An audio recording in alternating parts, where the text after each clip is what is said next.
누군가와 대화를 나눌 때 이유 모를 끌림을 느껴본 적이 있으신가요?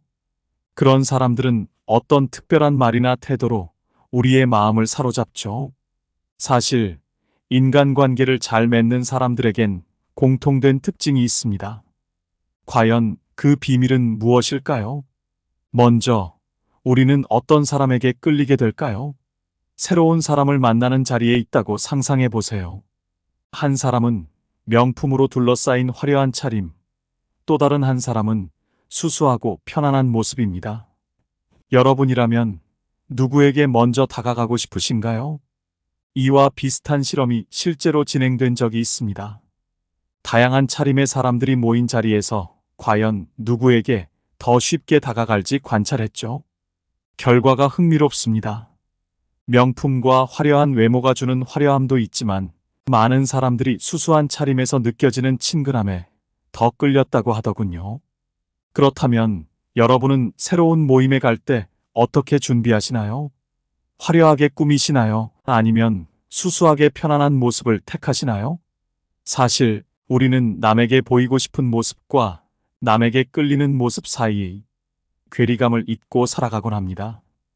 오늘은 이렇게 사람을 끌어당기고 진짜 인간관계를 맺는 사람들의 현실적인 6가지 특징들을 알려드리려고 합니다. 바로 시작합니다. 첫 번째, 거리를 둡니다. 여러분, 새로운 사람을 만났을 때 얼마나 빨리 가까워지고 싶으신가요? 상대방에게 호감을 주고 신뢰를 얻기 위해 나의 깊은 이야기를 털어놓아야만 친밀감이 생길 거라 생각하시나요? 한번 상상해 보세요. 두 사람이 처음 만나 대화를 나누고 있습니다. 첫 번째 사람은 자신의 개인적인 이야기들을 금세 꺼내놓습니다. 과거의 연애 경험부터 가족사, 고민까지 마치 오래된 친구에게 하듯이 쏟아냅니다. 반면 두 번째 사람은 대화의 시작을 가볍게 꺼내봅니다. 최근 본 영화나 취미 같은 일상적인 이야기로 상대와 나란히 호흡을 맞춰가죠. 여러분이라면 어떤 사람에게 더 끌리시겠어요? 실제로 이와 비슷한 심리적 거리와 신뢰에 관한 실험이 있었습니다. 연구자들은 두 그룹의 참가자들이 서로를 알아가는 과정에서 얼마나 큰 호감을 느끼는지 비교했죠. 결과는 흥미로웠습니다. 첫 번째 그룹은 지나치게 빠르게 많은 정보를 공유하면서 오히려 거리감을 느끼고 불편해하는 반응을 보였습니다. 반면 두 번째 그룹은 서서히 적당한 정보만을 주고받으며 점차 가까워지면서 더 깊은 신뢰와 호감을 쌓아가는 모습을 보였습니다. 이 실험이 보여주는 것은 바로 심리적 거리의 중요성입니다. 인간관계가 좋은 사람들은 상대가 편안함을 느낄 수 있도록 심리적 거리를 유지하며 다가가는 법을 알고 있습니다. 지나치게 개인적인 이야기를 성급히 꺼내기보다는 서로를 알아가며 진정한 신뢰를 쌓아갑니다. 급하게 얻어진 친밀감은 오래가지 않지만 천천히 쌓아 올린 신뢰는 단단하고 오래가기 마련이죠. 이 거리감의 원칙은 사실 오랜 인연에도 여전히 중요합니다. 가까운 친구나 가족처럼 오래 알고 지낸 인연일수록 때로는 이 거리가 더 필요할 때도 있죠. 오래된 관계일수록 서로의 공간을 존중하고 필요할 때만 자연스럽게 다가가는 것이야말로 오랜 인연을 깊고 안정되게 만드는 비결입니다. 자주 연락하지 않더라도 언제나 편안하게 이어지는 관계, 오랜만에 봐도 어색함 없이 이어질 수 있는 관계야말로 진정한 신뢰를 보여주니까요. 서로의 시간과 일상을 존중하면서 중요한 순간에만 진심으로 함께할 수 있는 관계가 오히려 더 오래 갑니다.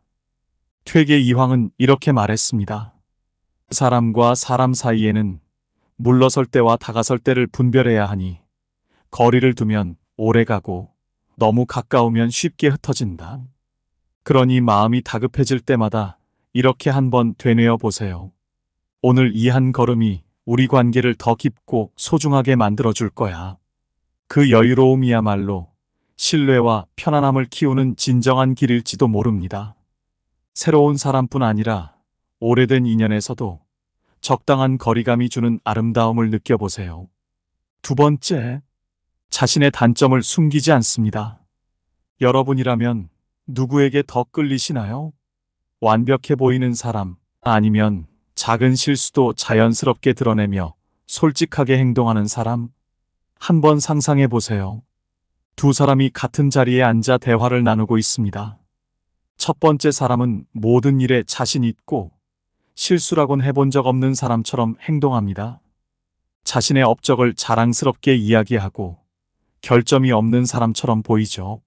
상대방은 어느새 긴장하고 조금은 불편한 마음으로 이야기를 듣게 됩니다. 반면 두 번째 사람은 다른 모습입니다. 사실 이건 잘 모르겠어요 라며 모르는 부분은 솔직히 인정하고 어제 실수를 해서 정말 당황했어요 라며 웃음 섞인 목소리로 이야기합니다. 완벽하지 않은 모습이 오히려 인간적이고 친근하게 다가오죠. 여기서 흥미로운 실험이 하나 있습니다. 실수의 매력이라는 실험인데요. 연구자들은 사람들이 자신의 단점을 솔직하게 인정하는 사람에게 더 호감을 느낄지를 알아보기 위해 두 그룹의 참가자들에게 같은 프레젠테이션을 보여주었습니다.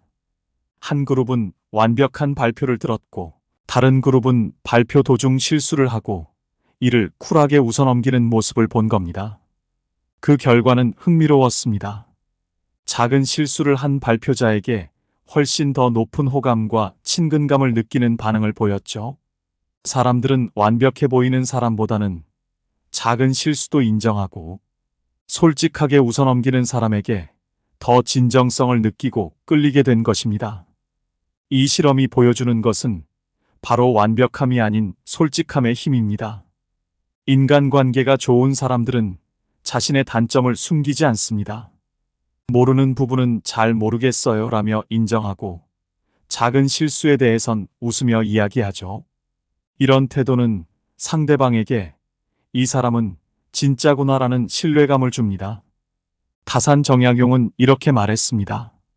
거짓 없이 진실하게 대하는 이가 가장 가까운 이가 된다. 완벽해 보이는 것보다 오히려 작은 실수 하나에 담긴 솔직함이 우리를 더 인간답게 만듭니다. 그러니 자신을 감추기보다는 있는 그대로의 모습을 드러내세요.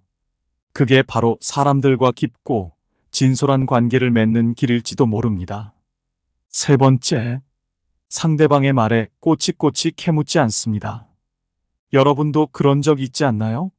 내가 무심코 한 말에 상대방이 너무 꼬치꼬치 물어볼 때 순간 당황스럽거나 조금 언짢은 기분이 들었던 적이요. 간단히 지나갈 수 있는 대화가 갑작스러운 질문 세례로 인해 부담스럽게 느껴질 때가 있습니다. 이와 관련해 질문과 대화의 편안함에 대한 흥미로운 실험이 있습니다. 연구자들은 두 그룹의 참가자들에게 각각 다른 방식으로 대화를 이어가게 했습니다. 한 그룹은 상대방의 이야기에 꼬치꼬치 질문을 던지며 대화를 이끌어갔고 다른 그룹은 적당한 리액션만 하면서 질문을 최소화하며 대화를 이어갔죠.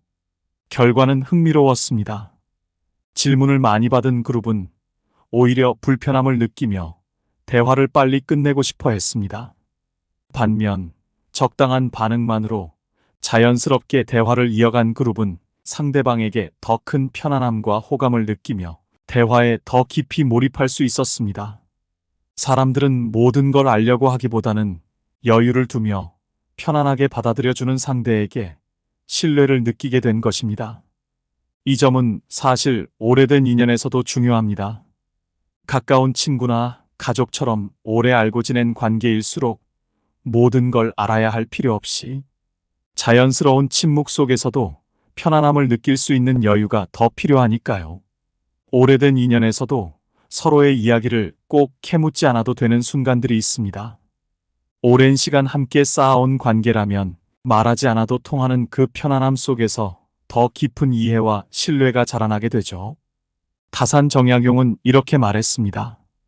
가까이 하되 침범하지 않고 멀리 하되 끊어지지 않는다.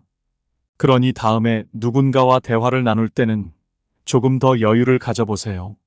질문을 던지는 대신 상대방이 편안하게 느낄 수 있는 순간을 함께하는 겁니다.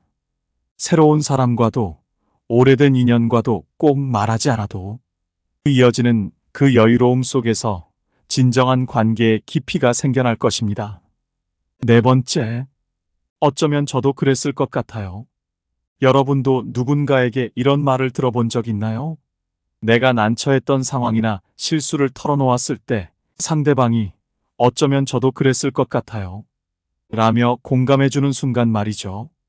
이 말은 듣는 사람에게 큰 위로와 이해를 전해주면서도 같은 편이라는 따뜻한 느낌을 주는 표현입니다.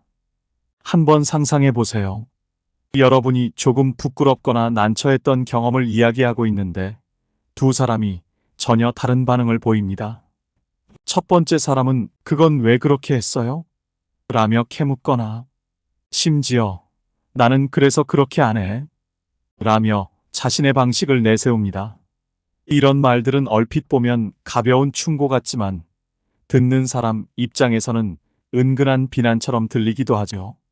마치 내가 옳고 당신은 잘못했다 하는 느낌을 주며 자신이 더 나은 선택을 했다는 우월감을 은연중에 드러냅니다. 결국 상대방은 방어적인 기분이 들게 되고 대화는 자연스럽게 이어지기 어려워집니다. 반면 두 번째 사람은 어쩌면 저도 그랬을 것 같아요. 라며 부드러운 미소와 함께 공감을 표현합니다. 상대방의 입장에서 진심 어린 이해를 전하는 이 한마디는 마치 내가 그 상황이라도 같은 선택을 했을지 몰라 라는 동료애를 느끼게 합니다. 이런 반응은 부담 없이 나와 같은 편에 서 있는 사람이라는 안도감을 주죠. 인간관계가 좋은 사람들은 비판이나 평가 대신 공감과 이해에 초점을 맞춥니다. 특히 상대방이 어려운 상황을 털어놓을 때 이 한마디는 서로 간의 신뢰를 쌓아주고 진심 어린 위로를 전해줍니다. 이 말은 단순한 공감을 넘어 상대방이 나를 진정으로 이해하고 있구나라는 믿음을 주는 깊이 있는 표현입니다. 율곡 이인은 이렇게 말했습니다. 사람은 서로의 마음을 이해할 때 비로소 진정한 관계가 형성된다. 다음엔 누군가가 난처한 이야기를 꺼내면 이렇게 생각해 보세요. 지금 이 사람이 필요로 하는 것은 나의 공감이구나. 공감의 한마디가 상대방에게 진정한 위로와 신뢰를 주고 두 사람의 관계를 한층 더 깊게 만들어줄 겁니다. 다섯 번째, 상대방의 장점을 인정합니다. 여러분, 누군가에게서 사소한 칭찬을 받았을 때 그 순간이 오랫동안 기억에 남지 않던가요? 때로는 진심이 담긴 칭찬 한마디가 하루를 기분 좋게 바꾸기도 합니다. 한번 상상해 보세요. 두 사람이 서로에게 다른 반응을 보이며 대화를 나누고 있습니다.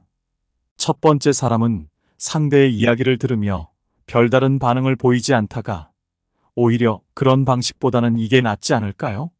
라든가 아직 그 정도밖에 못했어요? 라고 말하며 부족한 점을 지적합니다.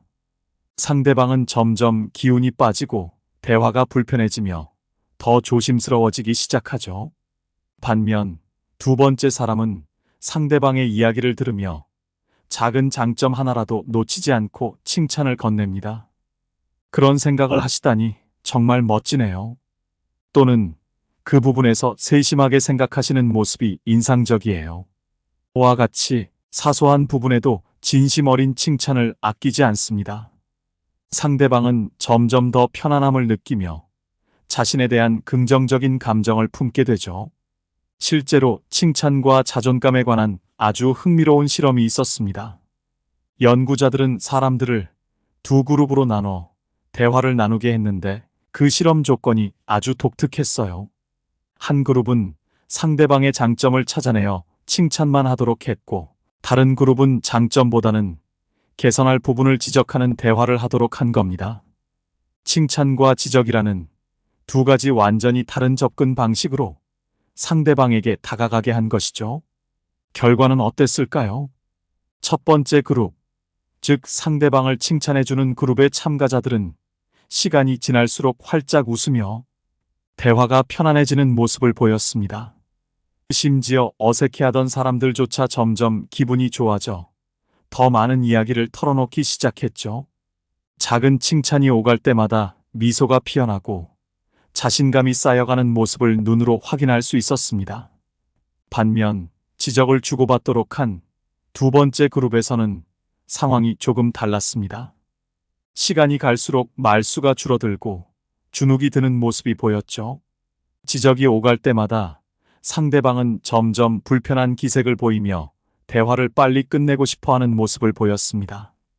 마치 평가받는 느낌이었다라며 피로감을 표시하기도 했죠. 결국 칭찬을 받은 그룹은 서로에게 호감을 느끼며 편안하게 대화를 즐겼지만 지적을 받은 그룹은 대화를 피하고 싶은 감정을 느꼈습니다. 작은 칭찬 하나가 가져다주는 긍정적인 힘이 얼마나 큰지 이 실험을 통해 알 수 있죠. 이처럼 인간관계가 좋은 사람들은 상대방의 장점을 잘 발견하고 이를 자연스럽게 인정하며 진심 어린 칭찬을 아끼지 않습니다. 이런 작은 인정과 칭찬이 상대방에게 내가 중요한 사람이라는 감정을 심어주고 관계의 깊이를 더해주는 것이죠. 다산 정약용은 이렇게 말했습니다. 남의 장점을 기꺼이 칭찬할 줄 아는 사람에게 진정한 덕이 있다. 그러니 다음에 누군가와 대화를 나눌 때는 작은 부분이라도 긍정적인 점을 찾아 칭찬해 보세요. 그런 생각을 하시다니 정말 대단하네요. 와 같은 한마디가 상대방의 하루를 밝히고 더 깊은 관계로 나아가는 길이 되어줄 것입니다. 6번째, 리액션이 풍부하고 잘 웃는다. 여러분은 대화할 때 어떤 사람에게 더 끌리시나요? 무뚝뚝하게 듣고만 있는 사람과 활짝 웃으며 고개를 끄덕여주는 사람 중 누구와 더 이야기를 나누고 싶으신가요? 한번 상상해 보세요. 두 사람이 여러분의 이야기를 듣고 있는 상황입니다. 첫 번째 사람은 별다른 반응 없이 묵묵히 이야기를 듣습니다. 고개는 끄덕이지만 표정 변화도 거의 없이 듣기만 하죠. 상대방에 집중하는 모습이 나쁘지는 않지만 어딘가 딱딱하고 조금은 거리감이 느껴집니다. 반면 두 번째 사람은 눈을 맞추며 미소를 짓고 가끔씩 와, 정말요라고 감탄하는 리액션을 보여줍니다. 말이 끝날 때마다 고개를 끄덕이며 그래요? 그랬군요. 라고 진심 어린 반응을 보이죠. 편안한 웃음과 리액션 덕분에 대화하는 내내 밝은 에너지가 전해지는 듯합니다. 실제로 이와 비슷한 리액션과 호감도에 관한 실험이 있습니다. 연구자들은 두 그룹의 참가자들이 서로 다른 리액션을 보이는 사람들과 대화했을 때 얼마나 큰 호감을 느끼는지를 비교했습니다.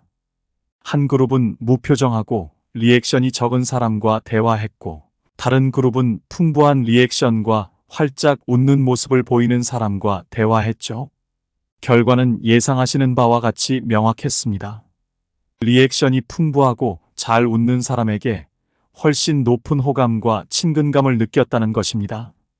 사람들은 자신이 말하는 동안 상대방이 보여주는 진심 어린 반응과 미소에 마음이 열리고 편안함을 느꼈죠. 진정으로 내 이야기에 귀 기울이며 반응을 해주는 사람에게는 자연스럽게 호감이 가기 마련입니다. 인간관계가 좋은 사람들은 바로 이러한 점을 알고 있습니다. 상대방의 이야기에 고개를 끄덕이고 감탄사를 아끼지 않으며 편안한 미소로 상대의 긴장을 풀어줍니다. 작은 리액션 하나가 대화에 활기를 불어넣고 긍정적인 에너지를 전달하죠. 퇴계 이황은 이렇게 말했습니다. 마음을 다하여 사람을 대하면 그 사람 또한 진심으로 답하게 된다. 그러니 다음에 누군가와 대화할 때는 한번 이렇게 생각해 보세요. 이 사람의 이야기에 내 웃음과 반응을 더해주면 이 대화가 더 밝아지겠구나 라는 마음으로요. 활짝 웃으며 진심 어린 리액션을 보여주는 것은 작은 행동 같지만 상대방의 마음에 따뜻한 기억으로 남을 것입니다. 오늘은 인간관계가 좋은 사람들의 특징에 대해 알아보았습니다. 서로를 존중하고 진심으로 공감하며 상대방의 장점을 발견하는 것이 얼마나 중요한지 다시 한번 느낄 수 있었죠. 우리가 함께한 이 이야기가 여러분의 소중한 관계를 더욱 깊고 의미 있게 만들어주길 바랍니다. 혹시 여러분만의 좋은 인간관계를 위한 꿀팁이 있다면 댓글로 지혜를 나눠주세요. 많은 분들께 큰 도움이 될 것입니다. 이 영상이 필요한 분들께 공유해 주시고 구독과 좋아요로 저를 응원해 주세요. 여러분과의 소중한 연결이 저에게 큰 힘이 됩니다. 오늘도 여러분의 행복을 빕니다. 이상으로 행복 주문서였습니다.